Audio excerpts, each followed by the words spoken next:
All right, ladies and gentlemen, welcome back to Blue Grit Radio. This is your host, Eric, and I'm here with a guest I'm pretty excited about, and I'm sure you'll be excited about too.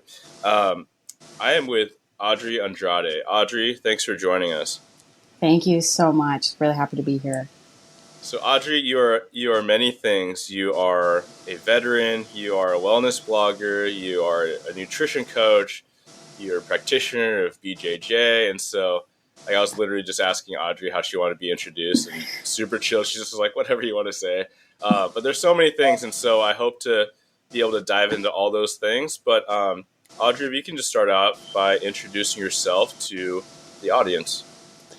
Hi, everyone. Audrey Andrade here.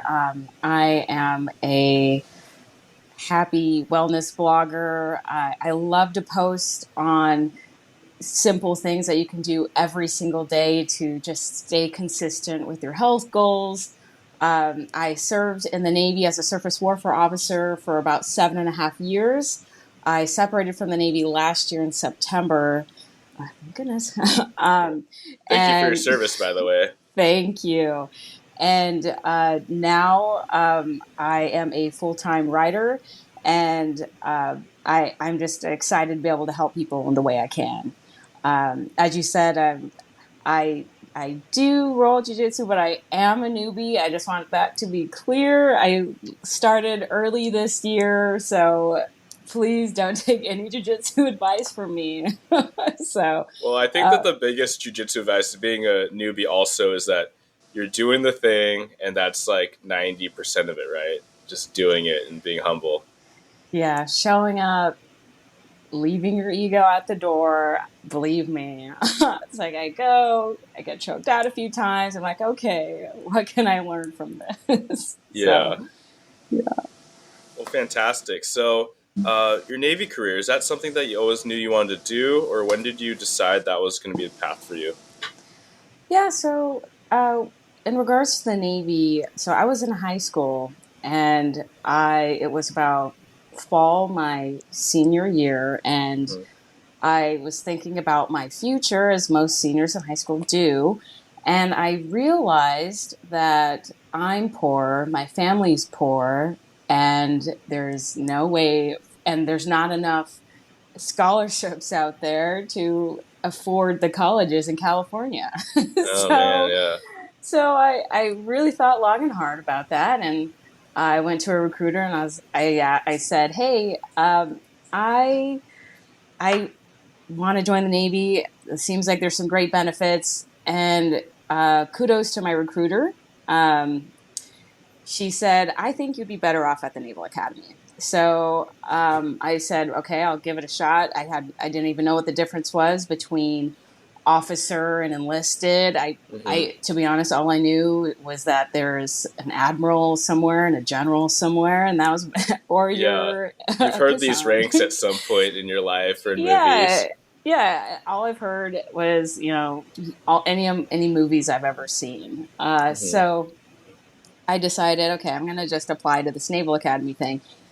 Horribly long application. People underestimate it. You have to get a recommendation from Congress. You have to pass a physical test. You obviously turn in an essay, be academically sound.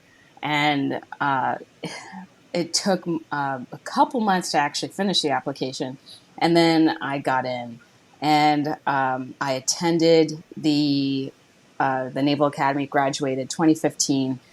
And it was a challenge in itself, just being there. They really make you work for it. And I don't know how many of your audience ever graduated from the service academy or were officers in the service.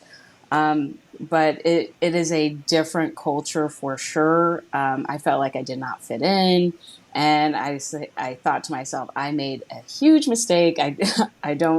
These are congressmen's sons. These are the daughters of senators. These are like people that are really high in society. And here I was, prior foster kid at the Naval Academy, and I just felt so out of place. And it was really challenging to make friends, a lot of different personalities there. Thankfully, I made a few that kept me sane. And I graduated on time, thankfully. And Uh, 7.5 years later, I am here in sunny Florida and living my best life. Um, That's so and great. yeah, yeah. So that Good for that's you. my long story short. Yeah, I mean that's so cool that you got the Naval Academy route, and that means you're no slouch, right? And so, um, but it's interesting because I talk to so many people that I work with in first responder work, or people that are applying that come from a military background, and generally people go enlisted and they meet people from all different walks, all around the country and beyond, um, rich, poor, every race and culture, religion, right? And then it's almost like you don't have that diverse experience, at least in entry, when you go to like an officer candidacy school or the academy, because you're mentioning a more niche pocket that generally filters to that. Is that what I'm hearing? Yeah, not to say there wasn't diversity there. There was, but I will say it was a generally posh population, Yeah. and you just had to. That was where I realized you had to politic your way around, and uh, who do you talk to? Who do you not talk to? How do you present yourself? And Mm, that was how I initially started to learn that part of the Navy. I didn't realize how important that would be as an officer as I transitioned to being a division officer on two separate warships and then later on at Camp Lejeune. yeah. Um, yeah, it is a lot of, how do I put it, networking. Mm-hmm. And it's a skill I'm thankfully still using today, but it was a hard skill to learn, that's for sure. Yeah. Well, I appreciate you sharing that, and I think that there's such a fine line. Some people describe, you kind of mentioned politicking, and in in the service, I know just from anecdote that people have shared with me, but also I'd say in police work, it's very common. People's like have this notion or this sentiment like, hey, I'm not gonna play the politics, or I'm not gonna brown nose. And I mean, there's you can call it that, or you can look at it more broadly to say, hey, like there's different kinds of people that react differently, and if you can read people and you can talk to people of all types and not insert ego, and you can get along, then you can definitely advance yourself and your interests and that of your team, and basically collaborate, right? And so I kind of hear that like you got into a leadership position, and by learning that, it probably made you a lot more effective. Oh, absolutely. I remember I've told this story to all my friends. My second week on my ship, happy go lucky ensign, just trying to learn things. My chief comes up to me and says, "Hey, um, HT3 so and so, it was passed out in a hotel room, high on drugs." And I'm like, Mm, well, specifically cocaine and heroin, both of them. And I was like, fantastic. what do I do? And he's like, I need you to talk to the CEO, make a report. And I'm like, so it really makes you learn effective leadership skills and obviously formal presentation skills. So I am grateful, though it definitely was a high stress environment. I want that to be clear for sure. Yeah, sounds like you got thrown into the deep end, but that's sometimes the best way you learn, right? It is. Yeah, often, like I'll be honest, because of my experience in the Navy, it seems like the civilian sector, if you will, is significantly easier. And I I notice it's just people will start to freak out over what I realize is actually minor problems, and it makes you more resilient at the end of the Hmm. day. Yeah. So what helped you decide, or did that kind of change, like how long you wanted to be in the service and what you're looking to get out of it and grow from, and then what ultimately led you to the decision of ending your career when you did? Yeah. So what I realized in my time in the service, it required a lot of my attention and energy, and I didn't realize while I was at the Naval Academy that it's a lifestyle. It's not just a job, and Hmm. I that's the biggest difference between the service and first responders and other careers is that it's a lifestyle. It's not a go to work, go home kind of thing. It is a you live it, you breathe it, you talk about it, you can get interrupted at any second of the day about it. And that really got to me after a while, and I just realized the lifestyle didn't quite align with what I personally like. And even though I do enjoy seeing new places, I enjoy meeting new people, but it was the lifestyle and the lack of consistency and routine that just made it harder for me to live on a day-to-day basis. Mm-hmm. And it also makes it harder to stay connected with family, with my husband. And it became so overwhelming that eventually the easier tasks became really challenging. I couldn't focus, and I was experiencing what now the World Health Organization calls burnout, and we've all Mm. heard this, right? Yeah. So, and burnout now is this modern phenomena because we are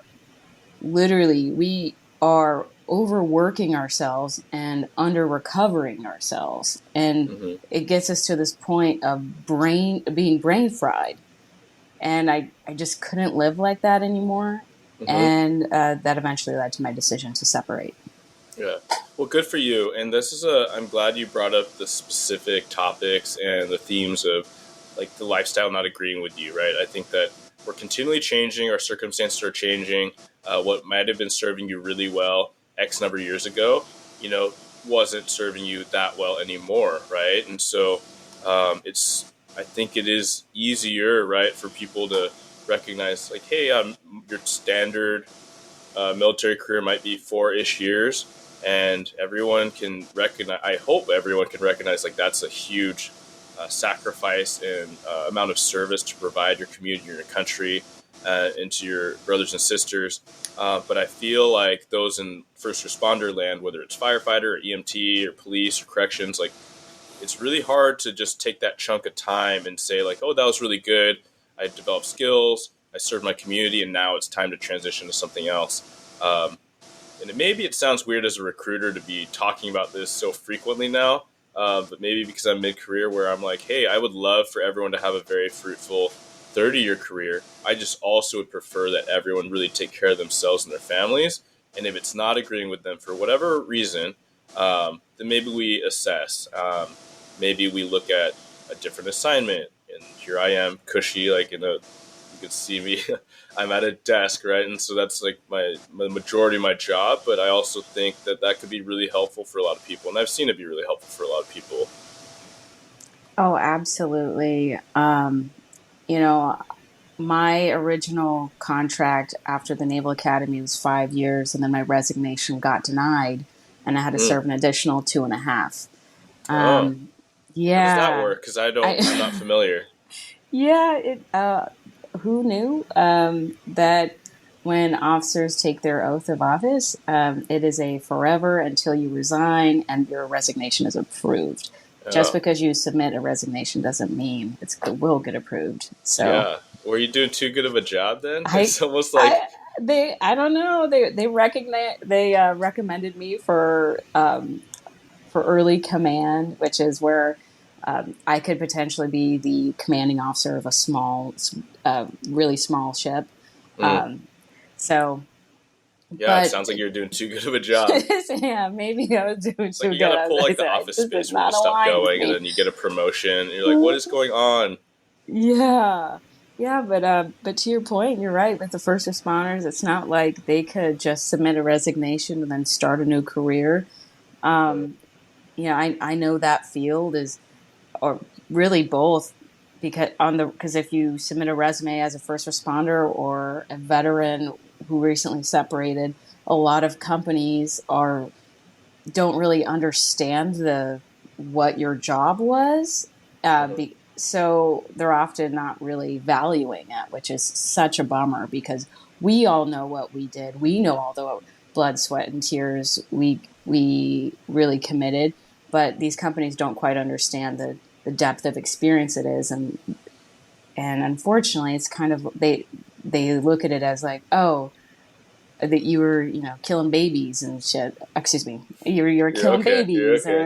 and Well, some um, people are, are geared that way, and maybe on another end of the spectrum, or far closer to the center, might be, well, you're a soldier or you're a sailor, and there's a million like like you that sat on a ship and followed orders. You're like, well, no, it could be a lot more nuanced than that. I was a leader, and I had these challenges and these projects, and managed these people and disciplined, and all these things, right? exactly. And same with first responders. I'm sure, they follow a type of chain of command. I'm sure there's still program management and project management, personnel Hmm. management that goes in there. But unfortunately, not a lot of companies quite understand that. So Yeah. it doesn't seem like veterans and first responders who are transitioning into a new career get the attention they deserve. Yeah, and I appreciate bringing that up too, right? When we're talking about just general wellness, like a lot of this passion project, Blue Grit, all of it is really to build awareness and empathy within and outside the job. And so a lot of times you do see veterans. I love that it's a tagline of a lot of companies to, provide jobs for veterans, because maybe if you have people in the organization or running the organization, they know what it takes, and they know the breadth of experience that a lot of people, service members have.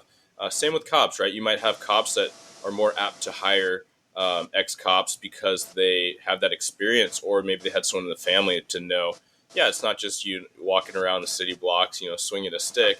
Like, no, some people had to run ops, and some people were trainers, and some people were subject matter experts, and called in to testify on behalf of a lot of things. And these are very technical skills, and there's also soft skills and being able to talk to people.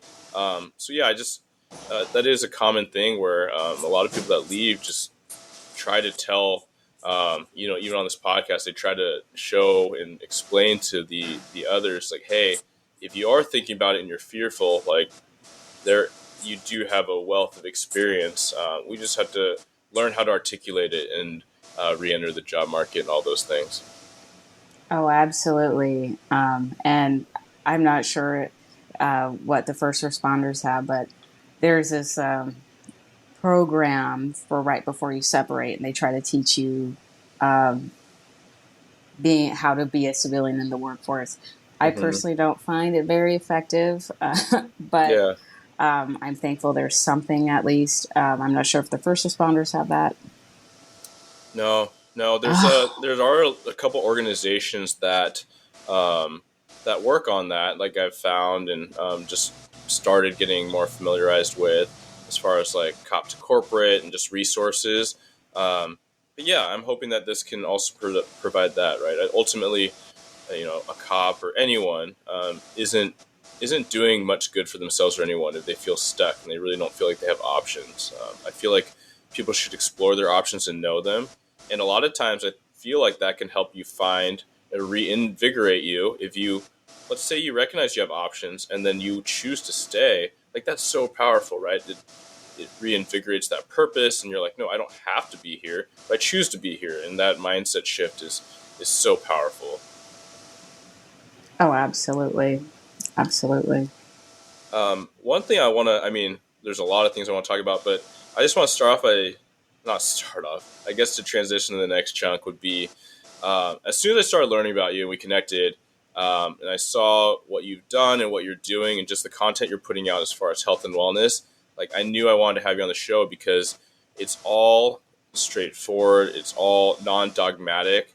You're putting out this information that I think just about every post I've seen, or what you write about, what you discuss, is all stuff that I would feel so comfortable um, putting out to my people, and that I would basically echo almost verbatim a lot of the things you say, as far as how you approach food and nutrition, how you approach exercise, the space. And this is kind of where Blue Grid even started. It was initially a lot more just health advice that I thought would be helpful, that I've learned along the way, helpful to other first responders in general population. But the space is so crowded and it's so clickbaity, and the fads are there, like the workout fads, the diet fads. And so I do want to underline, like, how much I appreciate your balanced approach, and um, And that's why I do want to highlight you. I do want to bring you, elevate and just bring that type of approach out, because that's what's ultimately going to help the most people the best way. Absolutely. Thank you. I know when I started this, I was just so excited, just pretty much just throwing shit at a wall, and I was like, oh my god, I love it all. And then I Yeah. realized, people don't always understand um, all of the health mumbo jumbo out there. There's so many people spreading misinformation that they think, oh, I have to eat only meat, or I have to eat only vegetables, or I have to never eat this XYZ again. And Hmm. it's not the case. Like that's Hmm. the thing. It's you can have a healthy lifestyle, it's still eat all the foods you love, still do all the activities, still travel. And what it comes down to is doing what works for you. Because what works for me isn't necessarily what's going to work for you. And Absolutely. I know it sounds so basic, like almost condescendingly basic, but I swear it's not. Because let's say someone prefers 3 strength training days and 1 Pilates day for their strength workouts. Hmm. Great. That for me, I don't do a lot of Pilates. I sometimes I'll do a little bit of yoga, and in addition to my strength training and my jujitsu and my walking. Um, Maybe for someone else, all they want to do is run. Granted, I recommend you still strength train to complement Absolutely. that and Yeah. keep your Yeah. tendons strong. But maybe one person, they want their training to be focused around running. Someone else, they want it to be more focused on jujitsu. Someone else, they want it to be focused on powerlifting, or just to be able to pick up their kids when they're old. It or it did just be able to stand from the toilet. Because Hmm. unfortunately, so many of the reasons why elderly personnel get um, entered into these aging facilities is because they can't do that half squat from the toilet into a standing position. Yeah. Yeah. And the foundation of that is just quad strength. Like, do you have the quad strength to lift yourself up from sitting down? And unfortunately, if you're not, maintaining that muscle as you get older, you're going to be more likely to break your hip. You're going to be more likely to get injured. You're going to be more likely to uh, gain an unhealthy amount of weight. Um, so that is, I kind of got off on a tangent there, but Very good. it's just, if you do the program that works for you, you're most likely to stick to it. Yeah. And that's why I give recommendations that you can use specifically for your own program or lifestyle. I have a friend. She doesn't really like working out, but she stays active all day. She Hmm. walks her dog. She hikes all the time, and she's always moving about. Um, which so that's kind of like a more of a European lifestyle, right? And because at the end of the day, there weren't gyms back in the Yeah. caveman days. The cavemen were not deadlifting. I tell you that. But Yeah. Not just for the sake of it, right? Might be to get a carcass or something, but not just for right, yucks, like 3 sets of 10, right? exactly. So if you're not having that bio individual approach to your own lifestyle, nothing's ever going to stick. And and that is what I try to hone. And Hmm. it's why I post some mindset stuff as well. And like, if you hate your body, you're probably not going to do things to nourish your body. You're not going to do Hmm. things to feel stronger. You're not going to eat the foods that love you back. And so it really, like, you really have to be able to know yourself and know your body. So it takes that body intelligence to really even get into these lifestyle changes. Yeah, that's such a good point, and I want to rewind a little bit, to speak on, like, yeah, elderly folks that are just losing that mobility. Right, they can't get low enough for a normal toilet, so then they gotta go into a home with a raised toilet and railings and all that, and it's just that notion of, hey, there's like low hanging fruit. There's these simple things that we can do and do through our lives to enhance mobility. And I'd heard a number of times that a lot of times it's not the elderly falling or, that's the most critical thing, but it's not being able to fall correctly, right? Not being able to brace themselves or react. So their reflexes are poor because they haven't exercised and they're not training really anything, right? And I'm not saying like, they're doing all this, reflexivity and bounding and all this. I'm just saying like they're not moving right. And so you hear a lot of movement specialists talk about that. And then just the ability to get down on the ground can be a huge thing. They look at populations, in East Asia where people sleep on low beds or they sleep on the ground, and the incidence of huge um, injuries aren't as high. It doesn't mean you have to sleep on the ground, but it's just like, hey, if you can, as you are in your 30s, 40s, 50s, and on, if you can just get down, comfortably and play with your kids and, crawl around the ground and get back up and not ache and hurt, um, that's probably a good thing. And then if you can't do that, then maybe you can work with some programs or a trainer or something to get you into that, right? So it doesn't have to be this, well, I'm not trying to, clean and press X number of weight, but maybe you just want to be able to get down to the ground, crawl around, and not have your back hurt. Yeah, and the crazy thing that people don't realize, it's like you don't have to go to the gym and lift for 2 hours and then go on your 4 mile run and then come home and bench press your spouse. Like that is not the case. So you really only need, just to like maintain your muscle mass, uh, 3 days a week. You can do a 3 day split, and the lifts don't even need to be that as long as you're stimulating your muscle 3 times a week. Your upper, lower, or if you push pull leg, like whatever programming you prefer. This strength training just needs to happen if you want to be able to maintain your muscle mass. So and of course it's not just doing those three. It's not like, oh, I worked out, now I can sit for the rest of the day. It's not like, the human body is meant to be moving. In fact, in the blue zones, people on average move every 20 minutes in the day.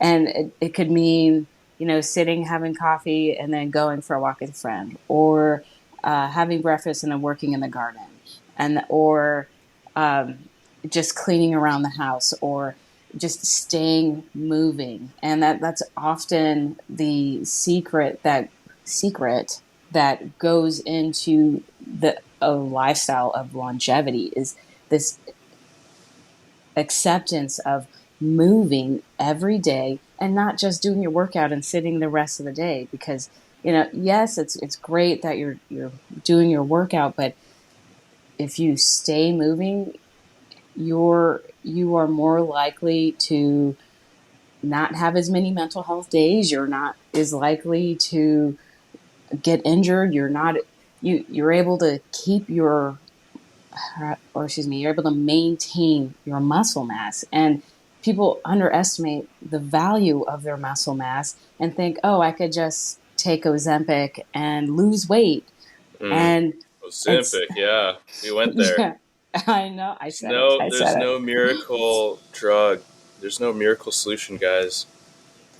There Yeah, isn't. And, maybe, of course, maybe in certain situations it's called for, I understand, but it doesn't erase the lifestyle change that needs to happen. Like, sure, maybe Ozempic could be a catalyst and then you transition to a lifestyle if you really need it. But there is never a quick fix. It is yeah, the daily in and out, the daily action, the tiny habits that you do every single day. yeah. I think all that's so huge. I mean, you hit on so many things. I'm trying to take notes, but then I'm not going to hit it all. But yeah, to rewind the blue zones, and so those that don't know, Google it like right now. Um, and it's at a base level, there are areas throughout the world that are analyzed for having the most centenarians, so the most people that have lived over or live over the age of 100. And this author studied the crossover habits or traits that were all in common from these places around the world, like Sardinia and Okinawa. And the biggest things off of the cuff are a lot of real food, just real plants and animals. They weren't all. There's some that kind of some commentary that infer that they're all plant based, but a large variety of plant and real food, right? A lot of them are eating meat as well. But a lot of movement, right? And that's not quote unquote working out, but that's walking around town and, walking to the store or the market to get your groceries and socializing on walks, gardening, like just normal activities and tasks, and then strong social connections and community, whether that's faith or otherwise. So yeah, I think that those are really impactful to look at.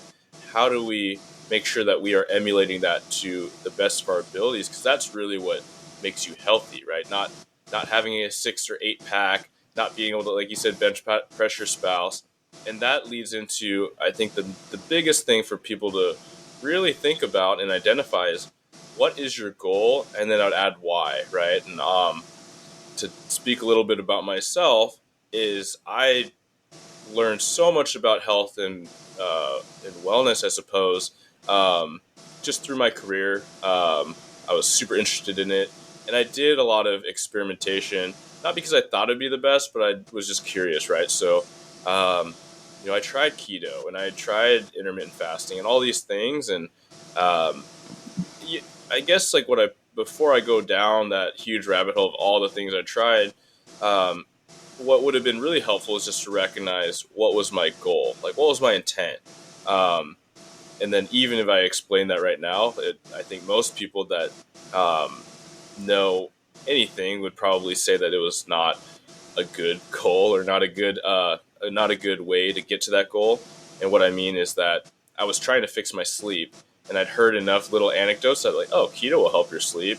It's like, well, it could for some people, but um, when my sleep issues were already due to high stress and cortisol, reducing your carb intake dramatically and working out the way I was, which was heavy lifting and high intensity stuff, because that's what I really enjoyed.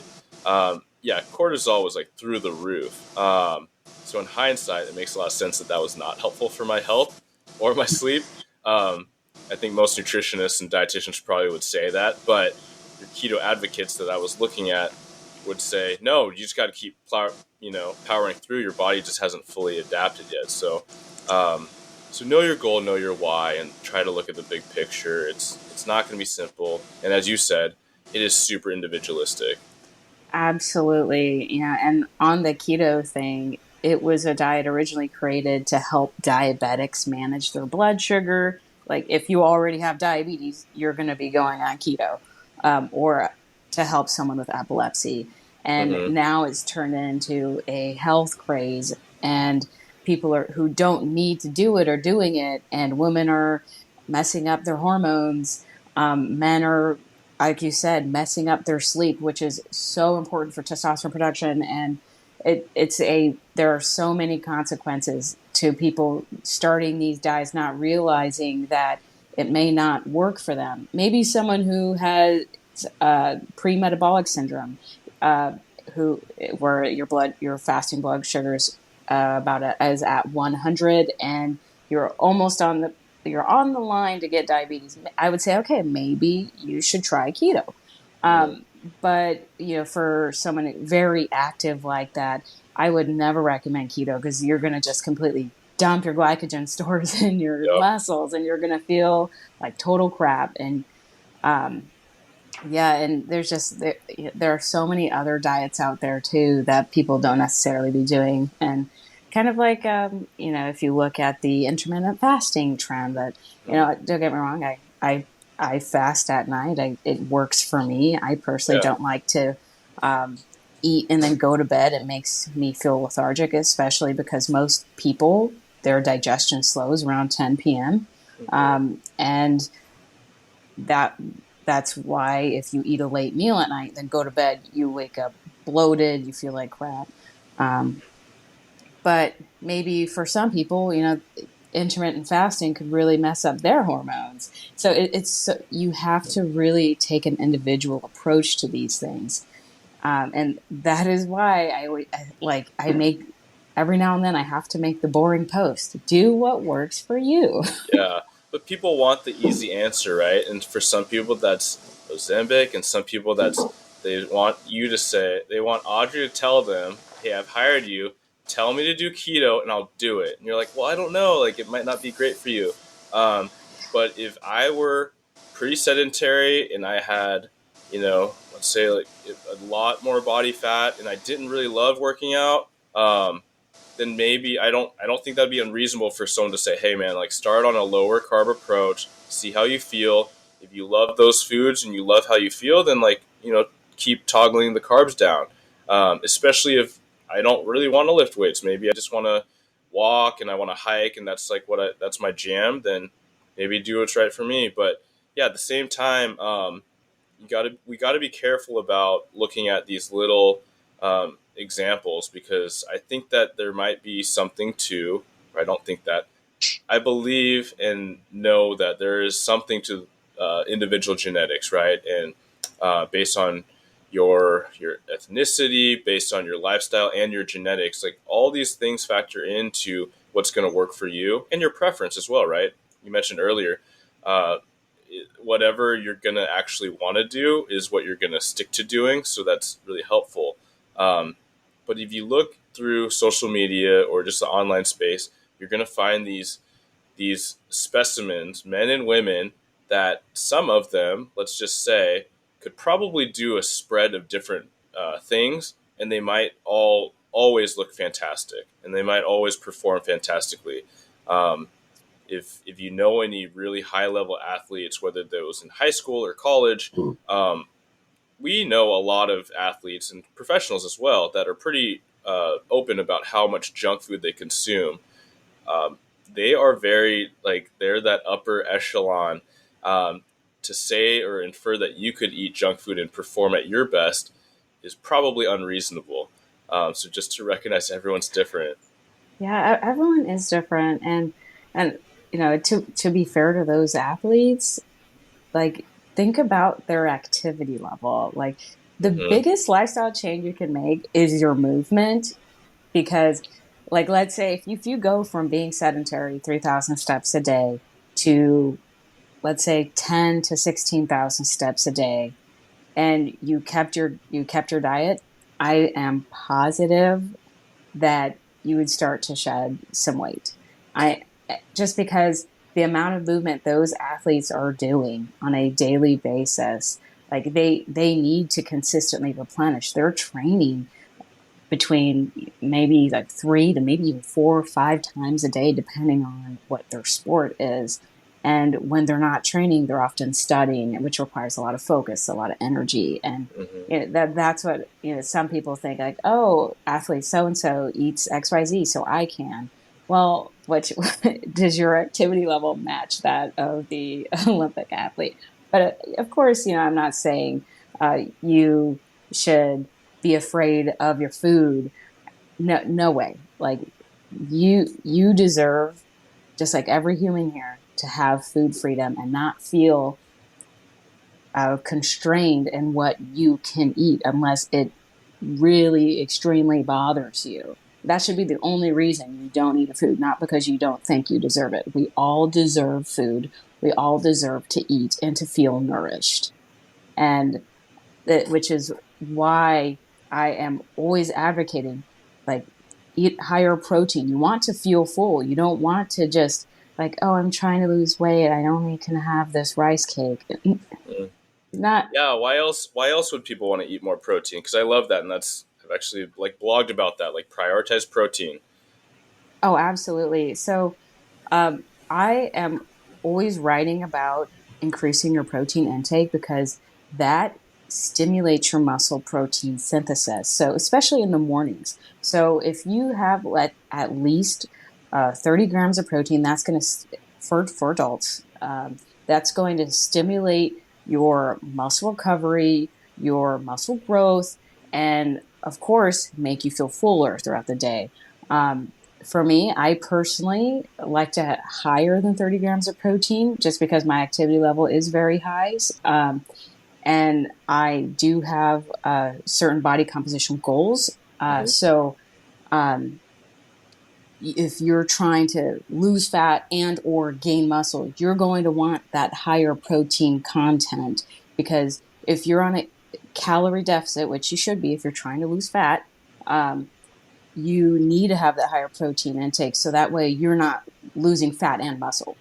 Because Yeah. it's the moment you are on a calorie deficit, but also like have a very minimal amount of protein, you are one, you're going to feel fatigued and tired. Your workout's going to be feel like total shit, and then two, you're not going to end up having the look that you want. You're going to not get toned. You're not going to look muscular.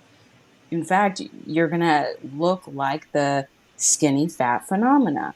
And um, often, that body type is acquired because the it's a higher carb or higher fat with a low protein intake. Yeah. So, and if you're remotely interested in your recovery and your muscles, which you should be, because muscle is the organ of longevity, Hmm. you're going to want to eat a higher protein diet. Yeah. And I love that you talk about that.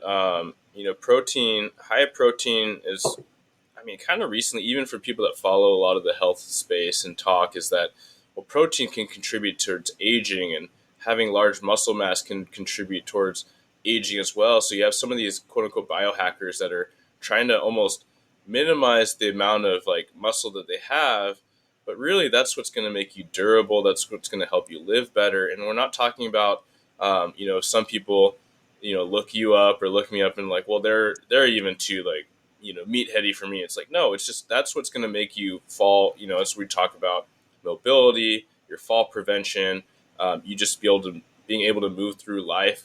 Um, you just as far as like adapting to whatever may come. That's what's going to make the huge difference, and it's good to see that there's a lot more resource on that now. Oh yes. And the crazy thing that a lot of us don't realize is when you are strength training and when you're activating your muscle, you're also strengthening your bones. You're increasing your Hmm. bone density and reducing your risk of osteoporosis, and your bones just getting frail and more likely to break as you get older. So Yeah, really, strength training is a form of taking care of your future self. yeah, Jiu-jitsu, I don't know. It kind of damages your body, but yeah. your strength training, 100% for longevity. Yeah, yeah. It's so funny. Like we'll talk about it, but I got into jujitsu because I was chasing all kinds of different fitness goals, especially through my 20s and early 30s. And there were stints where I was trying to get big, like in my early 20s. I ended up just getting puffy and kind of fat, just eating crud. But I did get pretty strong, like a lot stronger than I would have, my younger self would have imagined. Just strength training and sticking to a healthier diet. But then at a certain point, it was just, why am I trying to maintain these maxes or build on a max when my joints are feeling worse? And now in my late 30s, I was like, okay, like check the ego. Like, what is it for? And it's for performance and how I feel and durability, right? So I don't need to, deadlift as much as I used to. And, that was kind of hard for me, but, I was able to get there. But jujitsu is something that, man, like the carryover to law enforcement is obvious. But then I was like, you see a lot of people that age well and they stay mobile through jujitsu, and maybe that'll be good and kind of a body friendly thing. But ironically, it has not really been for me. I'm still an avid advocate, but yeah, just little like surprising tweaks and aches, and recently it's been my jaw, and I don't know how much of that is because my dentist was already saying I was grinding my teeth, but then just as you said, like getting choked out a couple times here and there, but the pressure of some of this, like trying to make it good training for the other person and not tapping right away, but also just not trying to be a slouch myself, so not tapping right away. But I wonder how much of that has contributed towards this, like this achiness and this nagging pain in my jaw lately. Um, so yeah, I think it's just part of getting older. There's always something.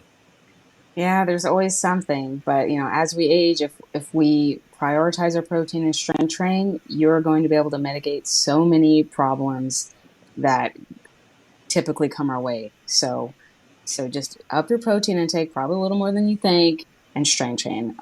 I'll be honest, years ago, when I realized I needed to change the way I eat, I actually went vegan back in 2017. I went vegan and was vegan for about 2 years.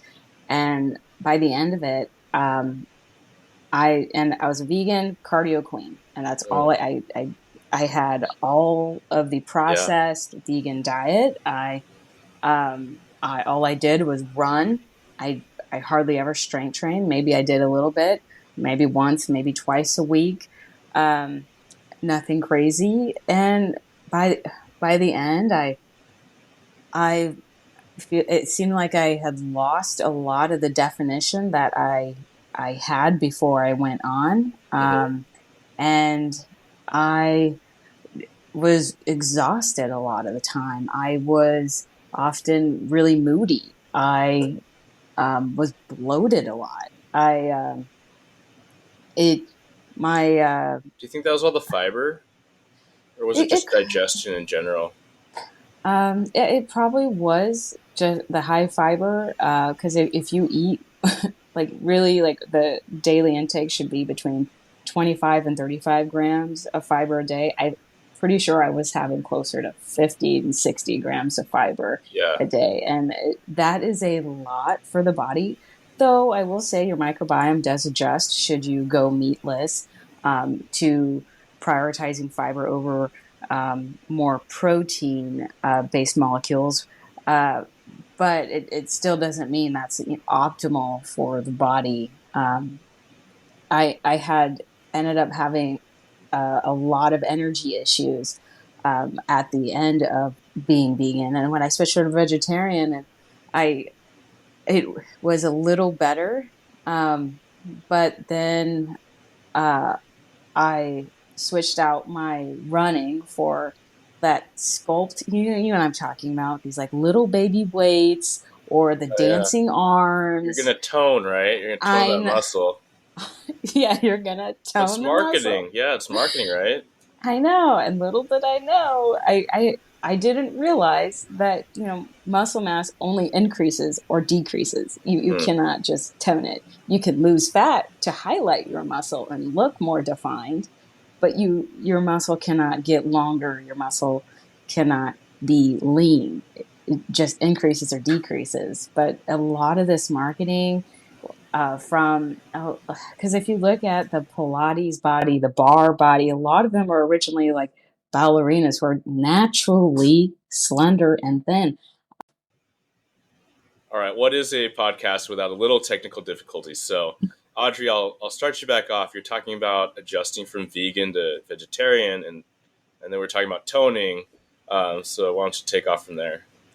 Yeah, I as much as I love doing those little workouts, now I use them just as a rest day activity, just because those workouts are fun. You have to get me Yeah. wrong, like they're fun. It's great. It's a great movement to do instead of just sit down on your rest day, because your rest day should still be fairly active.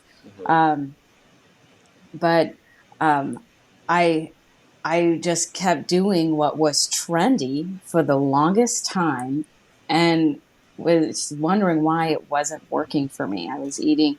I kept eating the processed vegetarian diet foods, like the vegan label, oh, the gluten free label, oh, okay, must be healthy, and it's not necessarily the case, especially because if you look at the nutrition label, right, the FDA allows a 20% margin of error. So really, the calories and macronutrients you see on there could actually be incorrect. Yeah. Um, and so because my diet was so high in these processed foods, and I was doing these trendy sculpting workouts. I I was my body type was not. I was becoming more flabby. Let's just say that I was getting Yeah. flabbier, and I was just like, "What in the world?" And when I had you. you really have to think, what are the basics, right? The most research supports to lose fat, you need to be in a calorie deficit, right? Like, Mhm. okay, calorie deficit. If you want to maintain your muscle mass, you need to have a higher protein intake. Okay, so zero point 0.8 grams to 1 gram per pound of weight. And then you need to be strength training. You need to be having your 10,000 to 16,000 steps a day. And people really underestimate the daily steps. Like Mhm. they think, oh, I do my workout, I do a morning walk and I'm good. But if you're not hitting, how do I put this? The mortality rates come when you look at it right next to step count. The more steps you take in a day, the risk of all cause mortality Yeah. decreases. So if you're just consistently moving throughout the day, keep getting your daily steps, you are decreasing your lifestyle disease chances dramatically. Mhm. So, Yeah. and I wasn't really thinking about these basic steps to take. And I was just trying to do the trendy thing because it's so confusing. This saturated wellness space is so confusing. Yeah. And especially if like someone shirtless in a grocery store says, you're putting poison into your into Mhm. your shopping cart. And Yeah. especially if you don't know nutrition, you don't know good programming, it's going to be confusing. So, Yeah. it's so easy to get confused in the space when at the end of the day, the answer is meat and potatoes. Yeah, basically, it's just eat real food, right? Grows from the ground. It was alive in its least adulterated form most of the time, right? So, yeah, no, I think it is that simple stuff. And to share, like, I went down the Netflix show hole of plant based vegan stuff where I started feeling terrible about the environment, and like that's the whole point, right? And it gets at your values, and I'm not no judgment for if you're plant based, you're vegan, vegetarian. That's a personal choice. Like, good for you. However, I think it's worth it that if your reason is because of animal treatment, then consider looking at other resources because a lot of the plant industry, plant food industry, does take out a lot of animals, right? It's all these fields, they're not necessarily best for the environment. So, again, I think it's just a greater conversation. What is your goal and what's your why? But I say that all to say, yeah, I did look at plant based, and uh, it's funny. I was visiting my now wife, when we were long distance, and so she's at work, and I'm just on her Netflix account in her apartment, just going through all this stuff. I was like, we need to go plant based. She's like, what are you talking about? It was literally like she left for the day, and she came back. She's like, what did you do with my fiance, right? And then, but then quickly, this is my personality, right? I just do the deep dive. I was trying to see if I could maintain protein levels and get it all through pea and brown rice protein, and then I start down that, and then I find, really quickly, like, yeah, there's a lot of heavy metals and all that, so you got to watch out for this. And then, yeah, what are you going to be deficient in? It's like, oh, B vitamins, you have to supplement that somehow. And I was like, okay, maybe I need to pivot back the other way. And those that know me know that I, messed around with carnivore for a little bit. I think the longest I did it was 3 weeks, and I was like still 90%. So it wasn't pure, but it was just more to see how it felt. So I was informed and I was just curious. So again, when I say I've tried different things, a lot of it's been for experimentation, not because I thought it was going to be the end all be all, but it did inform me a lot of things. I mean, I certainly felt way better on mostly meat than mostly vegetables for a stint. However, I did notice like that loss in kind of power. That's the glycogen storage that we're talking about with low carb or no carbs. So yeah, we got to know why we're doing these things. My buddy, who's known me for so many years, he was a cop, now a firefighter, always joked that he's like, man, I ask you every like 2 weeks what you're doing, and it's always something different. I'm like, yeah, I'm just messing around with stuff, right? But his joke was like, dude, you're gonna have it figured out by the time you're 60, and I guarantee I know what it's gonna be. I was like, oh no, let me tell you, I already think I know. It's gonna be eat moderately, mostly real whole food, kind of paleo esque. Some rice, some grain is okay, and just moderation. He's like, yeah, I'm sure that's going to be the thing. So it's something we've always joked about for more than 10 years.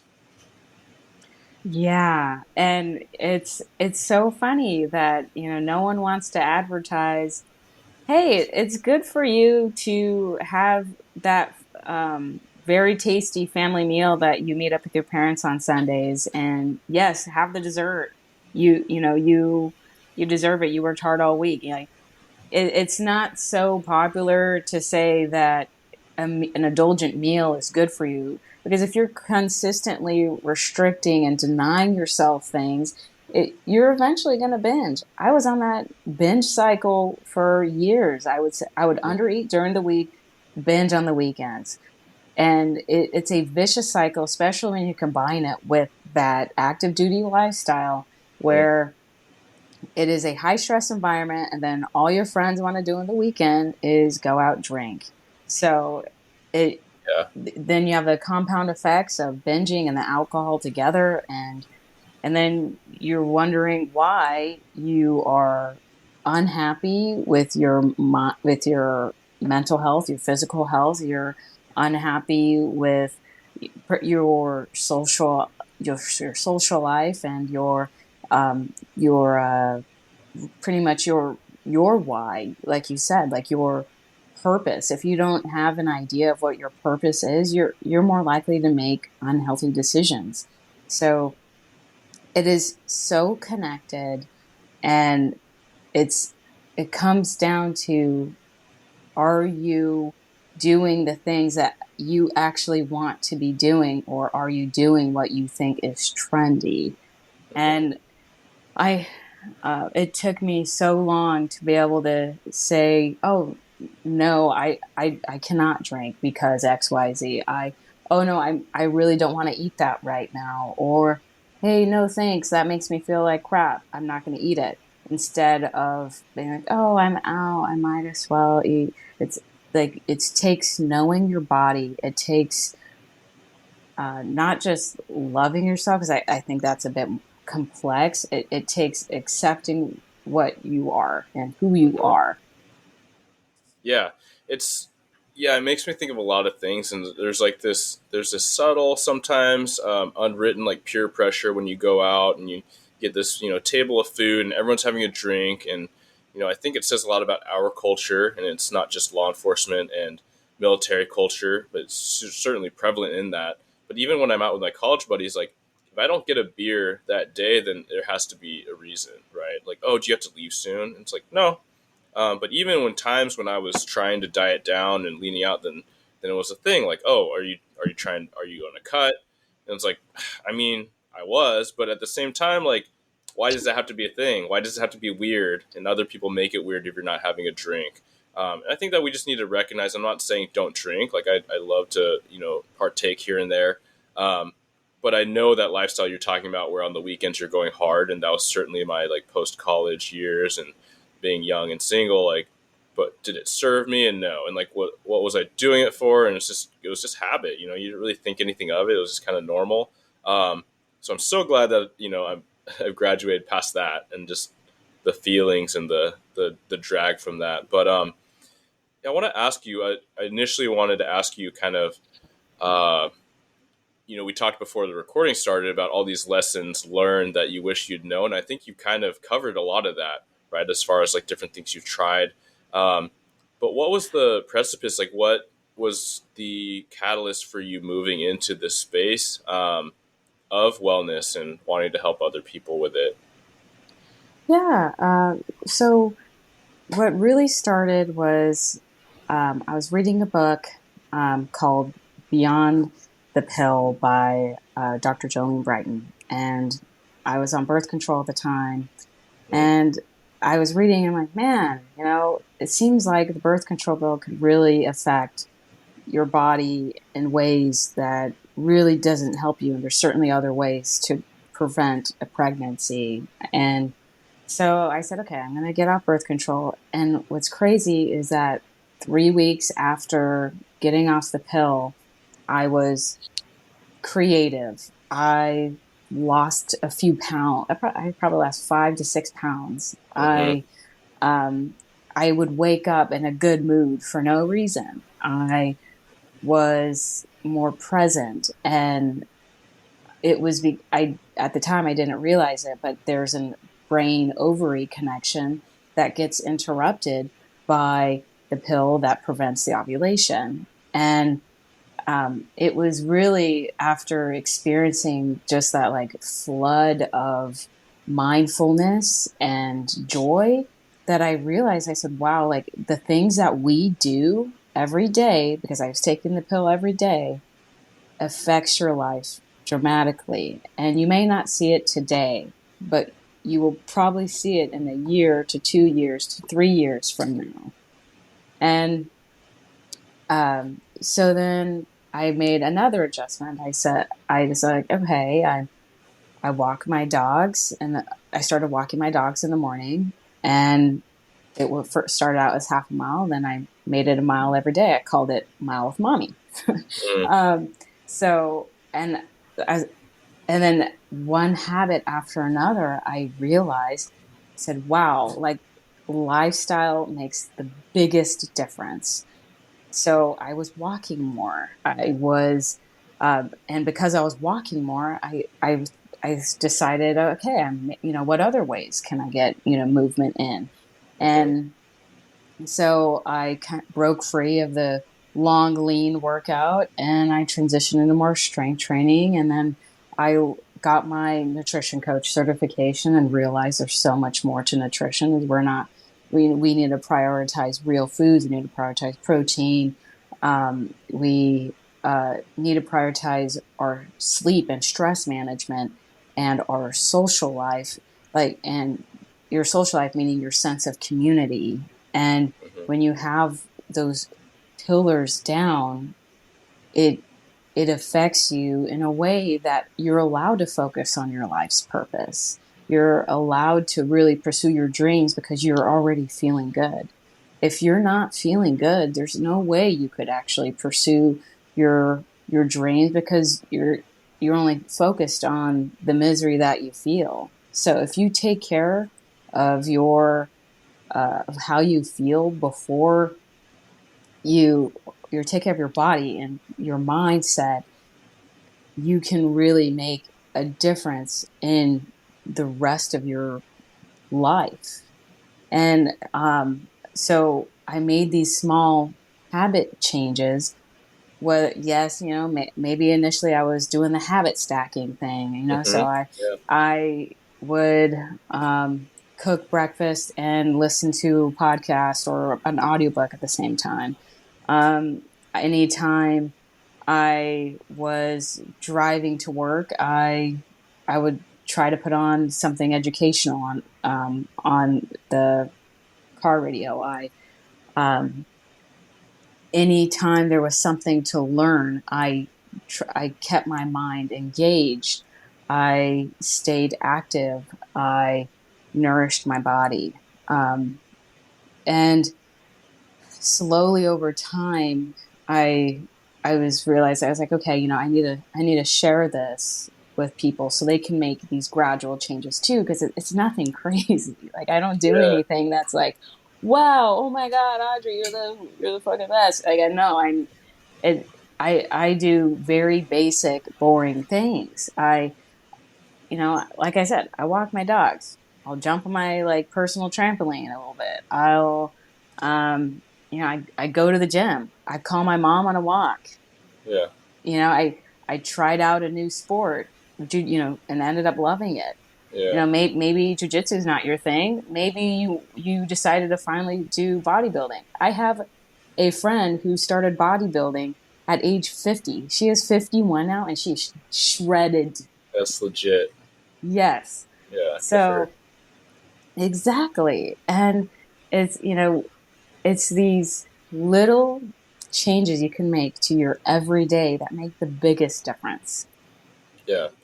I love that. I love how you just kept building, and because when I was coaching a couple people here and there, and I think when people are so motivated, they want the whole slew, right? They want the prescription.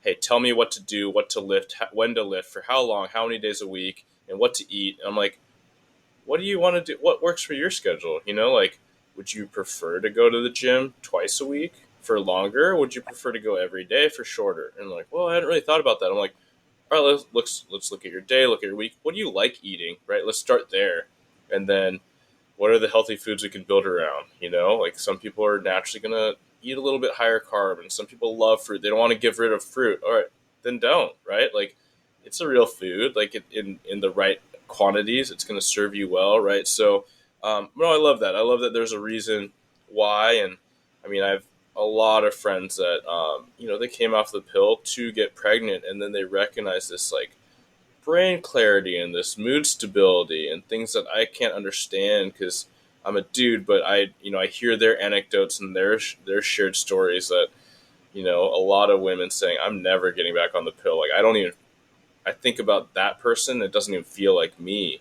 Um, and so it's such an interesting thing that's become so normalized and something I think about a lot. Having a young daughter, and my wife and I talk about it. Because she was on the pill for so many years, and yeah, it's just not to make the conversation about something else, but it's so cool to hear your experience and how that, I guess, that awareness, that learning, informed how you want to just kind of make these intentional, gradual changes that have just better helped you serve yourself and your health.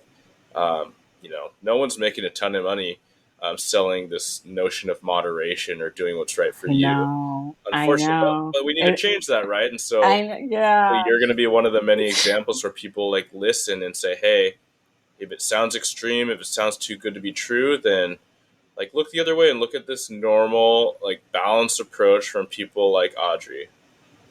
Oh, absolutely. I'm not saying I'm the best out there, but the main thing is that, you have to find a way that fits you. You don't fit the way, right? Yeah. It's like, it's just like you don't fit into a pair of pants. The pants fit you. Mm-hmm. So it's, you have to do something that it really works with your lifestyle. If you're trying to be more active, you can't just, or I guess you can, but it won't stick. You just to jump into a workout routine and realize, oh, I'm so sore for why am I even doing this? I'm so weak and pathetic, and then stop. Mm-hmm. Or you can, instead of doing an intense routine every single day, 7 days a week, you could just try strength training 1 day a week if you're not doing it at all. Or, maybe you even start a rung below that. You're like, I'm just going to go for a morning walk today. Or what I always recommend, after you eat a meal, or specifically a heavy meal, go for a walk, post meal walk. It helps with digestion. Yep. Just adding one habit and or uh, one habit that can really fit into your life, and then build on that is going to be the best route for you. Otherwise, you're going to just be dog paddling and just be completely lost and have no change whatsoever. Especially if that's what if that's what you want. People naturally want to be healthy.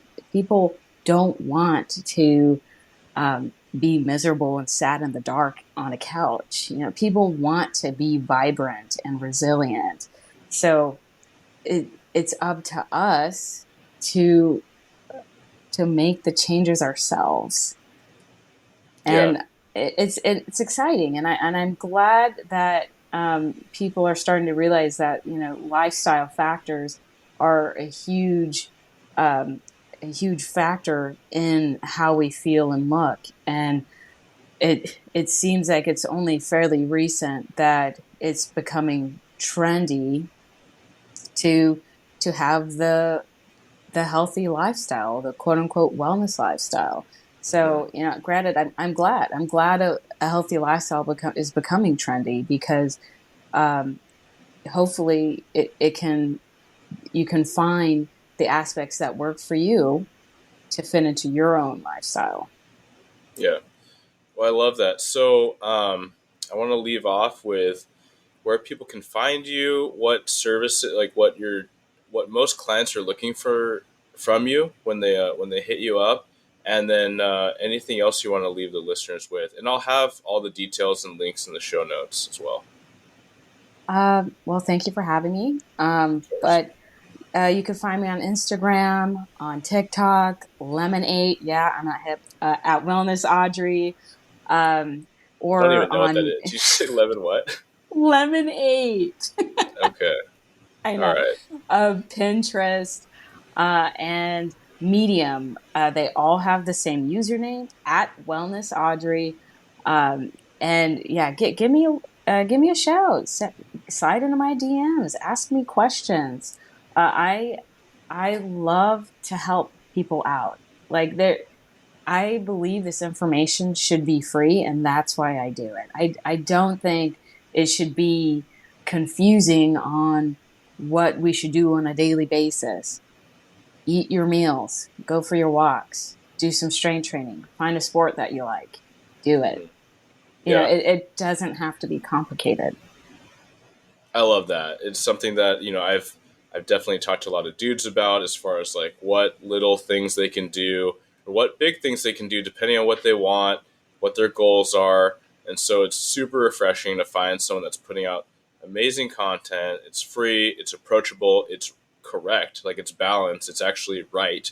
Um, whereas you look at a lot of these influencers and it's not going to help you, it's not going to help a lot of people, but it's trendy and it's a fad, and they're gonna jump on the next fad and they'll keep floating along. But there is this underdog spirit, and like kind of this little guy, little gal thing about, hey, no, this is all pretty low hanging fruit, but Audrey knows what she's talking about. She can help you get there, right? You can follow along and just have this good insight and advice, or you can take the more guided approach, right? And she can help you get there because it can still be a lot and trying to decide how to navigate things. And I think I keep hearing like we all need mentors, we all need coaches in whatever angle of life we're trying to improve. And so this is very much one that can be so overwhelming, speaking from personal experience, where um, maybe you just need that nudge and that guidance. And so hit up Audrey and go from there.